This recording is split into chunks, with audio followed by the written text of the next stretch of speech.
production of Shakespeare's Julius Caesar.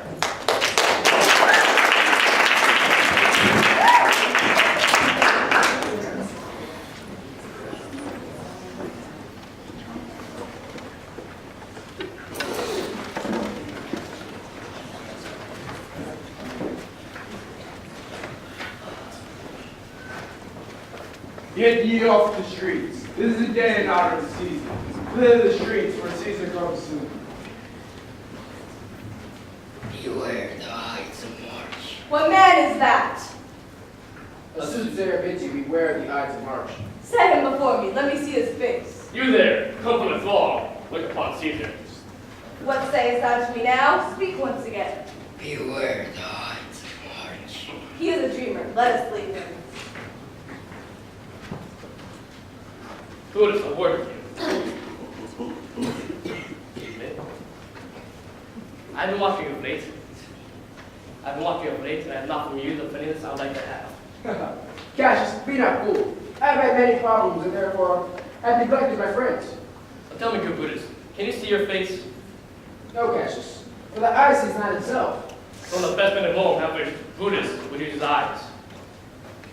What dangers are you trying to lead me to, Cassius? Good Brutus, be prepared to hear that you do not use your eyes, and should add your eyes. Listen to what I have to say.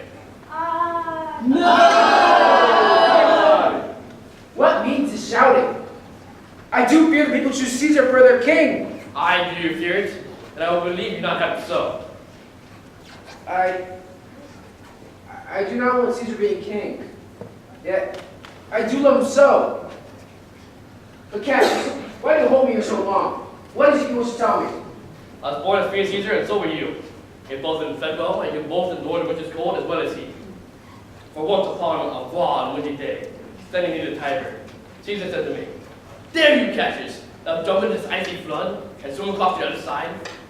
Upon his word, I plunged in, and swam across the icy flood. Before I could make it halfway, he shouted, "Help me, Cassius, for I sink!" And then rescued the great mighty Caesar to the shore.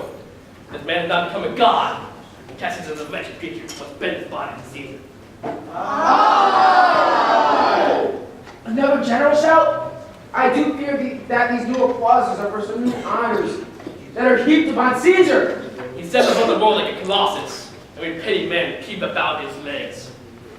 Brutus and Caesar, bite them together and they're good a name. Weigh them and they are heavy. Upon what meat does this Caesar feed upon that makes him so great?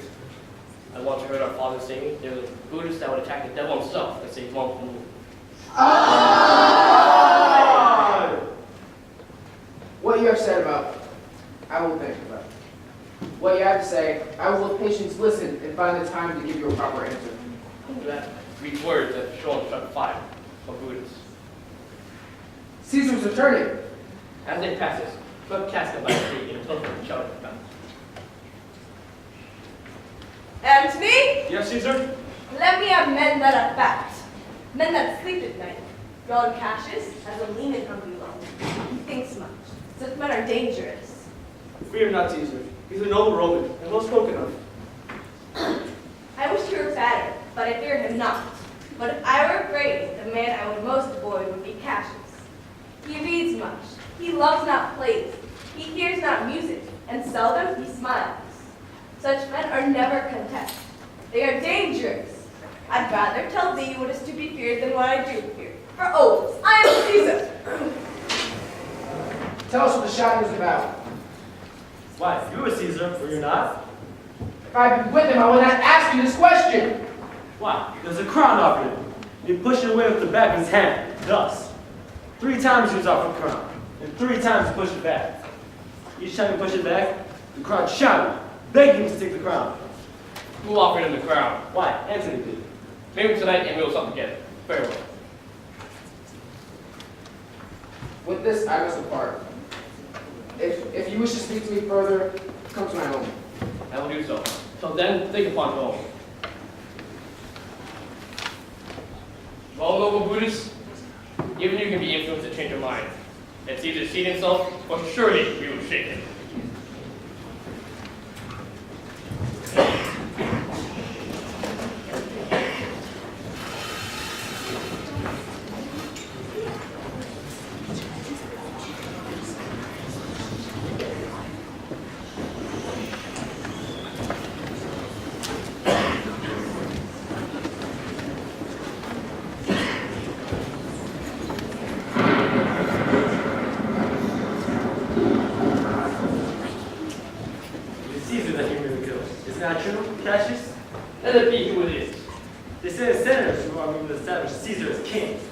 Be sure it's crowned by sea and by land.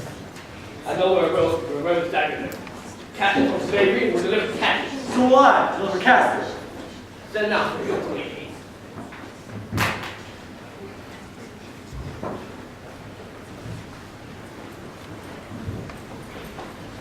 Cassius, there's a noble Brutus to his side. Do not say yourself here, Captain. Here, take this note and go to young Brutus. Then meet me at his house.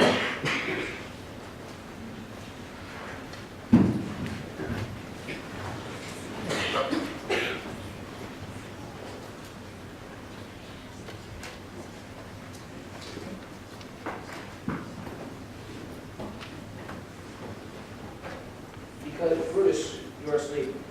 Awake and see yourself. Shall Rome be under one man's rule? Since Cassius did speak to me about Caesar, I have not been able to sleep. It has been like a horrible dream making up my mind. Enter. Do we trouble you, Brutus? No, I was awake. Some of the notes men and more await decision. Give me your hands, for I am with you. And now we swear a resolution. No, not an oath, but to be sure in our hearts that we are doing the right thing. Is anyone else to be touched but Caesar? I do not think Antony will outlive Caesar. Let them both fall together.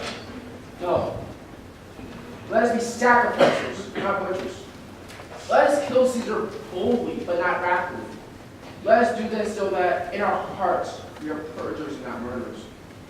And as for Antony, think not on him, for he can do no more when Caesar is gone. But I have misgivings. I fear him much. Alas, good Cassius, think not on Antony. For if you truly love Caesar, all that he can do is to die for Caesar.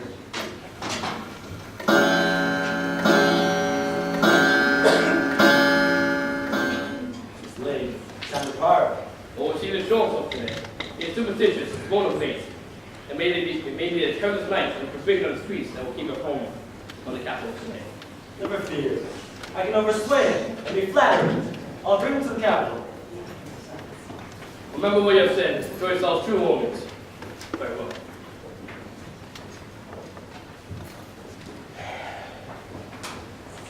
Brutus, my lord. Portia, my wife. Why do you rise so early? It's not good for you. Not for you either. You stole from your bed this evening, and last night at supper you sat in your robes and walked about thinking and sighing. This thing that bothers you will not let you eat or drink.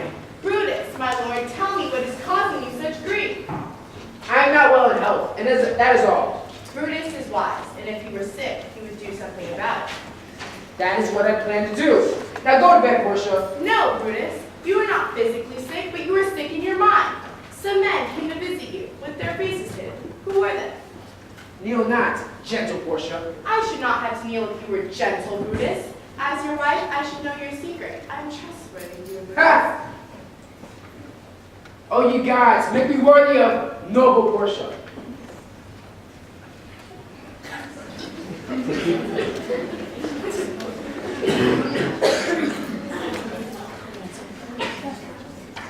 Nor heaven nor earth have been at peace tonight.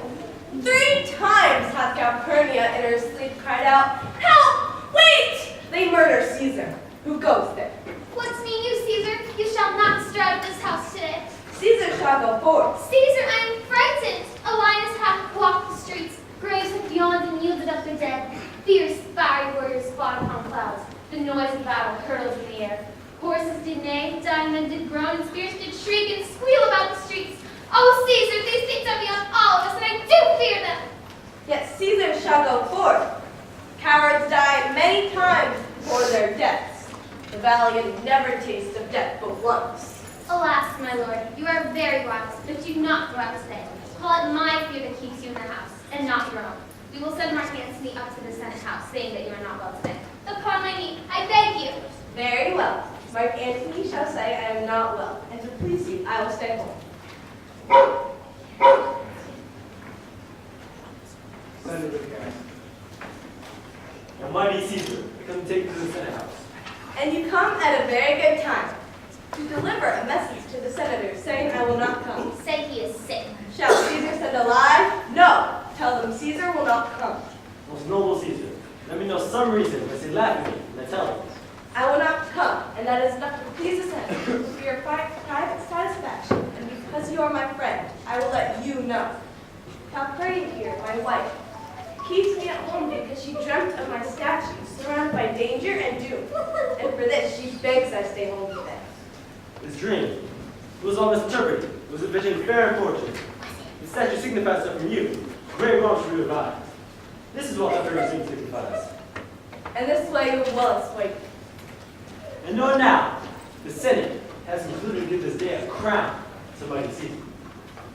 If you shall send word that you will not come, your minds will change.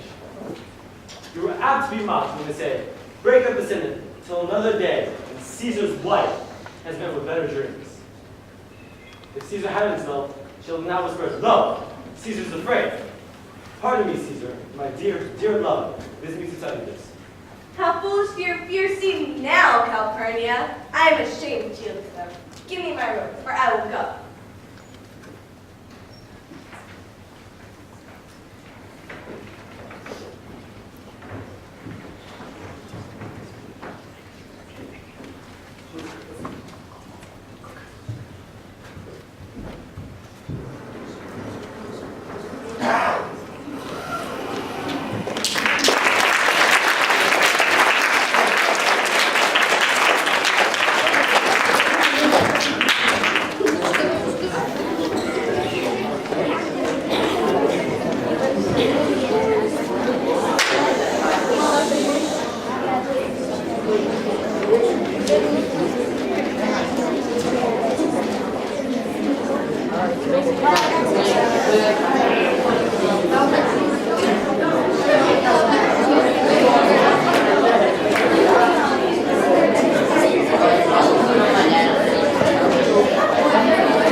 I kiss thy hand.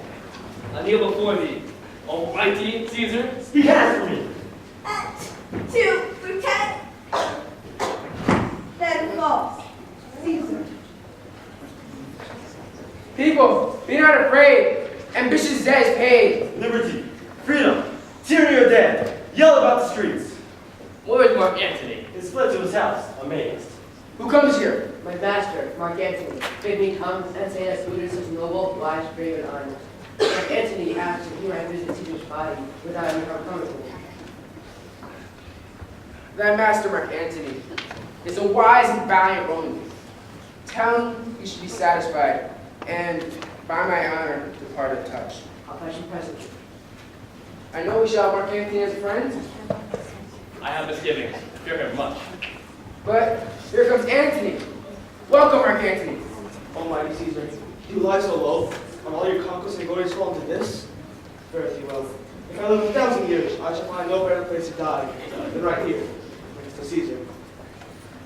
Oh, Antony, beg not your death from us, though now we must appear cruel. You see but our hands in the business they have done.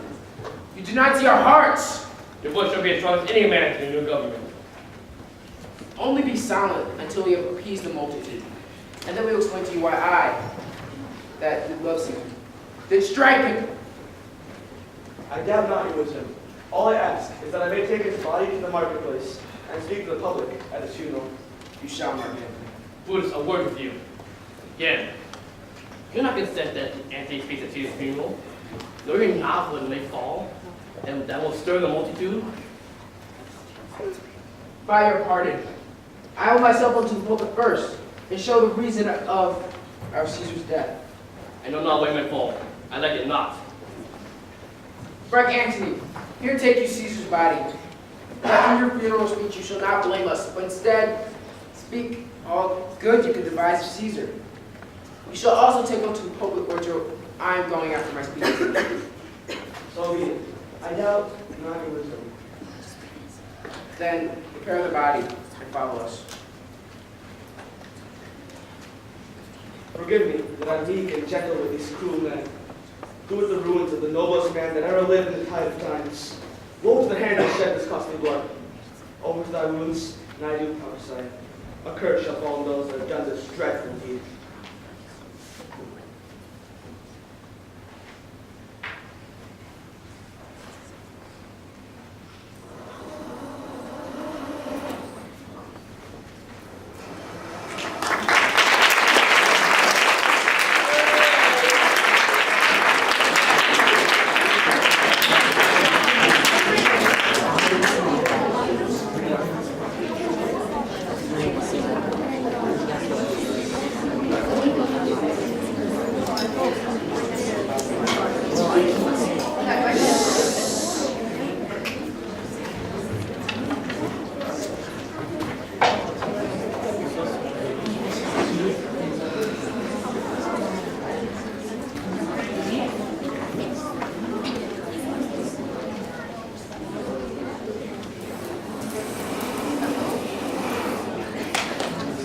We will be satisfied. Let us be satisfied.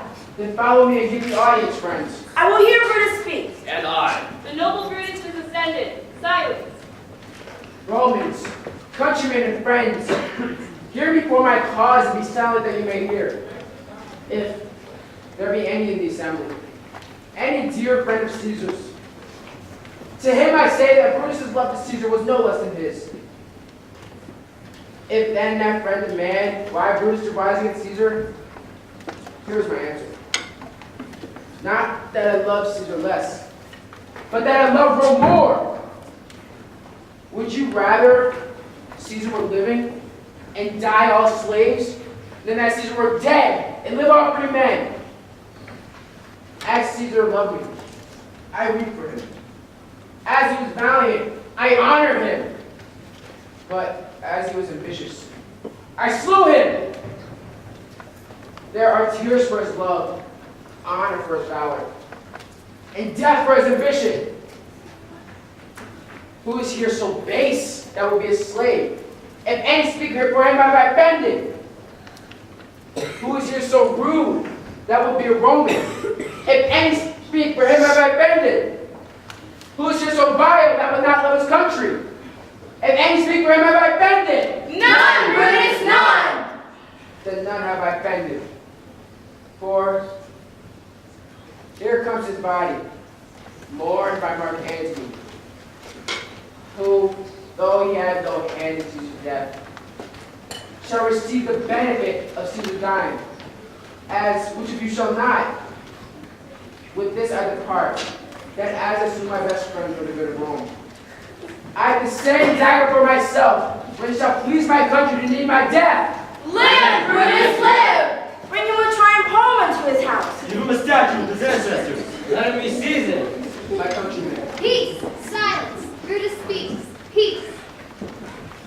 good countrymen, let me depart alone, and for my sake, do honor to Caesar's body, and honors anti-speech, tending to Caesar's words. And I do entreat you, not a man depart, save I alone, till Antony has spoken. Stay, and let us hear Mark Antony. Let him go to the pulpit. We will hear him. Noble Antony, go off. For Brutus' sake, I'm beholden to you. This Caesar was a tyrant. Speak no harm of Brutus here. Woman's glad to be rid of Caesar. Peace! Let us hear what Antony can say. And gentle Romans, Peace. Let us hear him. friends, Romans countrymen, lend me your ears. I come to bury Caesar, not to praise him. The evil that men do is after them. The good is often heard of their bones. So let it be with Caesar. The noble Brutus had told he was ambitious. If it was so, it was a grievous fault, and grievously had Caesar paid for it. Under leave of Brutus and the rest. For Brutus is an honorable man, so are they all honorable men. I come to bury Caesar. He is my friend, faithful and just to me. But the noble Brutus had told he was ambitious, and Brutus is an honorable man. When he had brought captives home to Rome, whose ransoms did General coffers fill? And did this Caesar seem ambitious? Yet Brutus said he was ambitious, and Brutus is an honorable man. When the poor cried, Caesar wept, Ambition should be made of serious stuff. Yet Brutus says he's ambitious, and Brutus is an honorable man. You all do remember that 3 times presented him with a kingly crown, which he did 3 times refuse. And did this Caesar seem ambitious? Yet Brutus said he was ambitious, and surely Brutus is an honorable man. I speak not to disprove what Brutus spoke, but I speak what I do know. You all did love him once, not without cause. What causes holds you then to mourn for him? O judgment, who are fled to British peace, and men have lost their reason. Bear with me. My heart has been coffined there with Caesar, and I must pause to come back to me. There is much reason in his sayings. If you consider the matter rightly, Caesar has had great wrong. Caesar did not take the crown, therefore he was not ambitious. There's not a nobler man in Rome than Mark Antony. Listen, he begins to speak again. But yesterday, the word of Caesar might have stood against the world. Now he lies there, with no due reverence. But wait, here's a parchment, that too under the seal of Caesar. It is his will. If people were to hear this, which pardon me, I would not mean to read, they'd go and kiss Caesar's wounds. We will hear the will. Read it, Mark Antony. The will! We will hear Caesar's will! Be patient, gentle friends. It is not proper that you know how much Caesar loved you. You are not wood, you are not stone, but men. And being men, hearing the will, it will inflame you and make you mad. It is good that you know not that you are his heirs, for if you should, what would come of it? Read the will, Antony. You shall read us the will. Will you be patient? Will you stay well? I fear I have overshot myself to tell you of this. I fear I wrong the honorable men whose stags have stabbed Caesar. I do fear it. Honorable men? They were traitors. The will. The testament. They were villains. Read the will. You will compel me then to read the will, Yes. and stay well. And let me show you him that have made the will. If you have tears, prepare to shed them now. You all do remember this mantle. I remember the first time ever Caesar put it on. See, here ran Cassius stagger through. Look at what a rent the envious Casca made. And through here, the well-loved Brutus stabbed.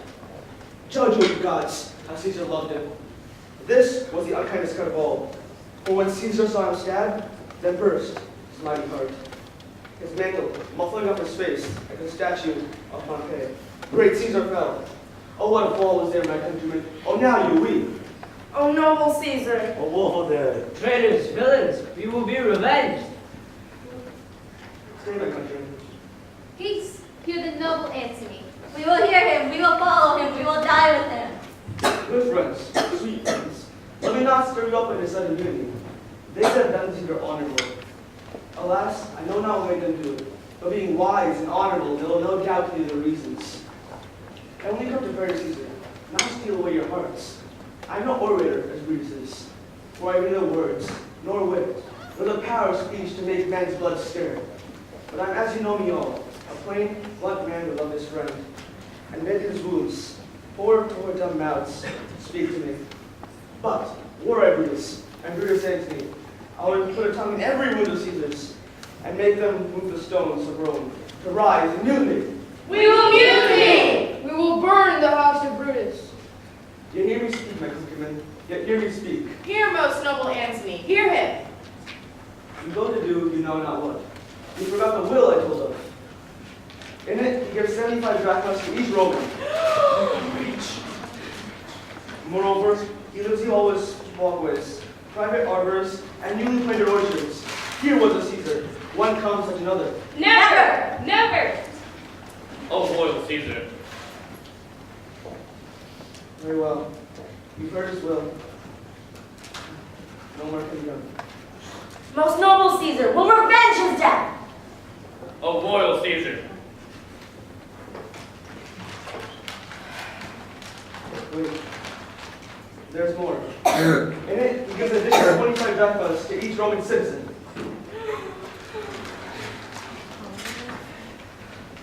And now, let us weep for Caesar. We will burn his body, and with the fire burns, we will burn the house of Brutus. Take of the body. Go fetch fire. Fire!